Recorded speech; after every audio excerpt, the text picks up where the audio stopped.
Mga kaigsuunan kong Dabawenyo, dili ikalimod nga dako ang nahimong epekto sa COVID-19 pandemic sa atong mga kinabuhi.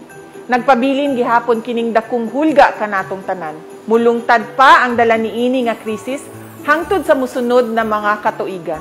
Ang atong selebrasyon sa Pasko karon, dako gayud ang kalahian kumpara sa mga milabay nga mga katuigan tungod sa pandemya.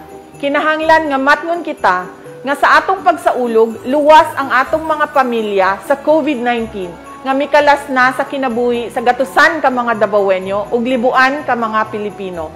Sa tibuok kalibutan, milyon ka tawo na sab ang nabiktima niini. Ang atong panawagan, pundo lang kita sa balay karong Pasko, kuyog ang atong mga pamilya. Likayan nato ang mga party ug panagtapok, atong balibaran ang mga imbitasyon. Mas mahinungdanon ang atong selebrasyon kung kumpleto kitang tanan ug kung ang matag-usa ka nato maayo ang panglawas.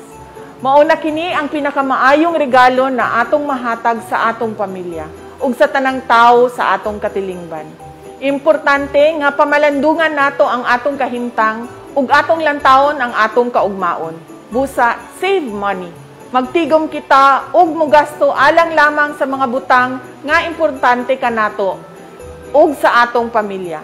Ayaw usiki ang inyong kwarta sa mga butang nga walay bili, sama na lang sa mga pabuto.